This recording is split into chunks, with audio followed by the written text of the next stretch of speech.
It's Wednesday morning, so we say welcome back to the Now Morning Show and welcome to Just Kids Emergency segment here on the Now Morning Show. This morning, we are tackling the issue of managing anxiety for the S.E.A. exam students. And to do that, we are joined by Dr. Sean Matthews, Pediatrician and Director at Just Kids Emergency, along with my furry friend, whose fur is literally dropping in the studio right now, Raquel Matthews, the school psychologist and the psychologist mind behind Psychologist for the Growing Mind, joins us on set, as does Bob, the therapy golden retriever. I said his name and his tail started to wag. Good morning, lady, gentlemen, and Bob. Good morning and welcome. Thanks for having us again. Of course, you can tell that I'm excited. And so was Bob when he came in. But as a therapy dog, it means that he is specifically trained to help with anxiety, right? Yes. So, Dr. Matthews, before we go into any conversation, let's tackle an official definition. What is anxiety? Well, so anxiety is actually, everybody has some level of anxiety. Yeah. That's normal, right? So anxiety is a feeling of unease. The issue is about when it starts to affect your functioning, right? So coming up into exams, so S.E.A, CXC, CAPE, all those things, big work, any big stressor could really bring on anxiety. And you get that, it depends on how it affects your functioning in those situations. Right. So some people just feel a little uncomfortable, but be fine. Other people will have belly pain, headaches, heart racing, hyperventilation. So those are all ways I could come across. Now, Raquel, you having dealt with students specifically can demonstrate or describe to us, rather, what some of those symptoms manifest as with children. Sure. So children are a little different in a sense to adults. We see sleep issues. You see a lot of irritability in the kids, a lot of outbursts, anger. All of a sudden, you're like, my child was able to do this. Now they're not able. A lot of urinating as well. So you see a lot of personality change. I always tell parents, once you see a behavior change in your child, something is going on. That tells us something is not right. So it's typically, we know anxiety is fight, flight, and now there's a new one called freeze. So it's our response to that. So obviously fighting is the aggressive behavior. Right. The flighting is shutting down completely. And then the freezing is just they don't know what they're doing. And they're running. Well, the flight's actually running away, and the freeze is so. Self-explanatory there, but I definitely didn't note the difference in behavior altogether with children. Yes. I think in adults we can identify it a lot easier. With the children we have to look at our actual behavioral traits. Yes. Interesting to know. But then how does Bob come into play? So Bob, as you can see, he feeds off a lot of energy. So we spent some time training since we were honored enough when he was 1 year old to start being exposed to a certain school in South. And he reads, almost knows who to go to. Sometimes I'm having a meeting with the parent and child and he's on the parent's lap, like sensing. But it's really, pets can be used in different ways to bring down blood pressure. You can go for exercise, especially for kids. It's really to focus on something, really get mindful, take away your thoughts from what's racing through and like focus on his breathing, focus on his different colors of fur. Go and touch him, notice how it feels differently, slow down. Everything, because that's what we want to do with anxiety, slow down that heart rate.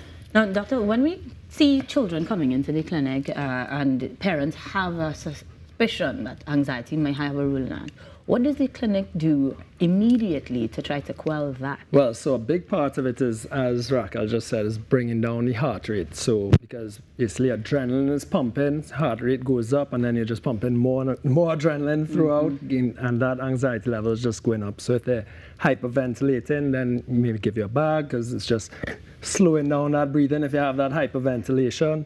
And then we can kind of talk about different techniques where Raquel kind of knows all the techniques in terms of how to bring it down slowly and just get that calmness coming.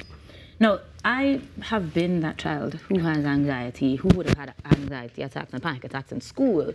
And a lot of these times they weren't necessarily equipped to deal with that. So if you could give me 1 or 2 tips that I can use as an individual, a student, that I could employ moving forward. That would be me. So for sure. So as we know, anxiety, we want to get that heart rate down. We want adrenaline. We want to trick the body into thinking we're calm. So everybody knows to breathe, right? We say count to 10, but there's a trick to it. Everybody says the breathing doesn't work. So it does, but there's a pause everybody forgets. So it's something we do. We call it square breathing. So it's Inhale for 4 seconds through the nose. Hold it in your belly for 4 seconds. That's the important part. Okay. Then you're going to blow out through your mouth for 4 seconds. Pause for 4, and you're going to do that 4 times. And so that is slowing down. So yeah, 4, I 4, see. 4, 4. Yeah. Okay, okay. The young, so nobody knows when you're doing it. It's just looking like you're taking some nice deep breaths. Another major strategy that we use is grounding. So that is just, again, taking your mind of what the issue is happening and focusing on what's around you. So it's sit, good boy. 5 things you can see, 4 things you can hear, 3 things you can feel, 2 things you can smell, and 1 thing you can taste. That one works for me, actually. Yes, resetting your brain the system. definitely has to find it, and you're going to calm down. And so we're equipped with some of these strategies, and I imagine these are some of the strategies that you actually employ in the clinic, yes? Yes. But granted that we will see persons bringing in their students probably when it's already hit, when it's already in the thick of things.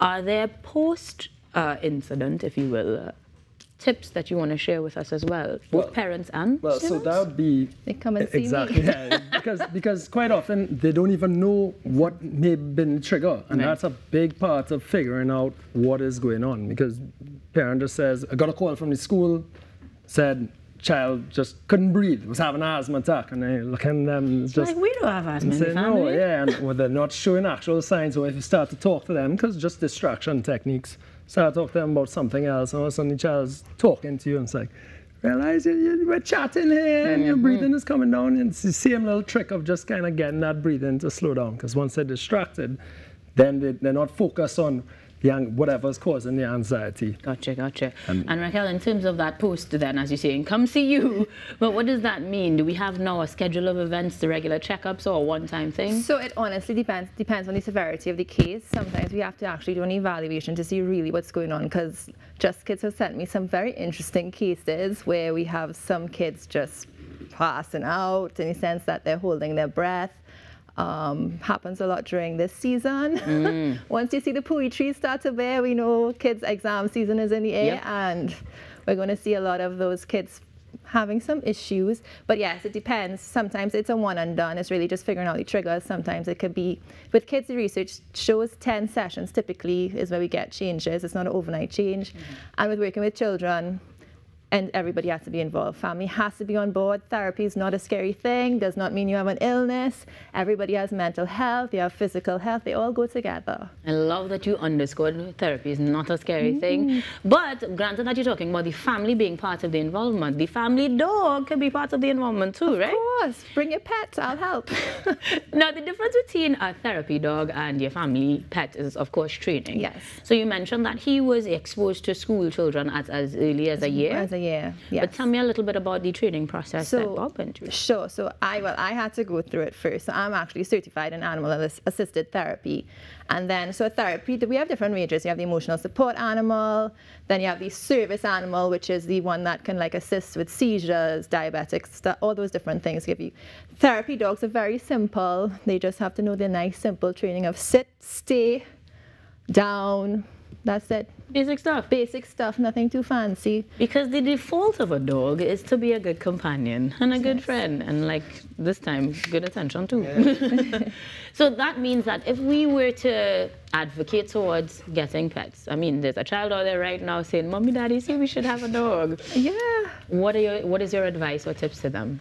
Honestly, you have to check out the breed. Now, I know we're very pro in Trinidad. We want to adopt a dog, but sometimes we need to know the history of the breed and know what's best for your family. So golden retrievers, great family dogs, shed everywhere, so be prepared for that. German shepherds are very smart animals. Labradors are great also for therapy dogs. It's really just figuring out what works for your family. If you don't have a lot of time to exercise, a big dog is probably not your thing. Hey. It's just research. That a little too late, but we'll see.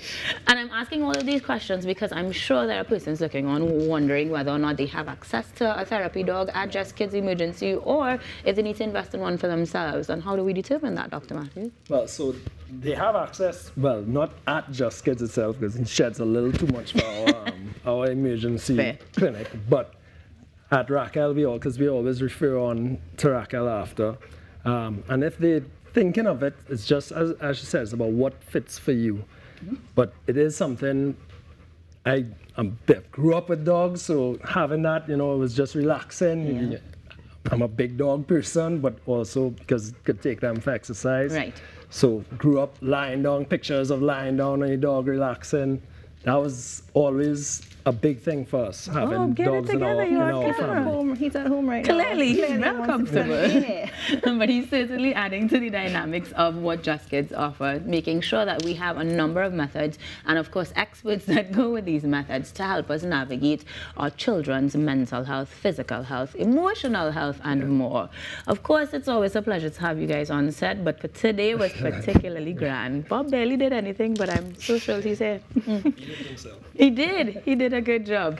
We are going to make sure, though, that persons are able to access these sort of opportunities, these sort of experts, and more. So, guys, remember that you can check them out on 10 Broome Street in St. Clair. You can call 612-KIDS to make sure that you connect with them for any sort of collaborative efforts towards making sure kids are better off. And of course, we thank you guys for Just Kidz for joining us on the Now Morning Show. Just Kidz Emergency Medical, making sure that this Wednesday, ahead of the S.E.A., we've got the tools, tips, and tricks that we need to help our kids succeed. Guys, on behalf of Bob, on behalf of Raquel and Dr. Matthews, I say thank you very much for joining us. We are taking a break, and when we come back, even more on the Now Morning Show. We'll be back after these messages. And I can play with Bob. Hi. My dog.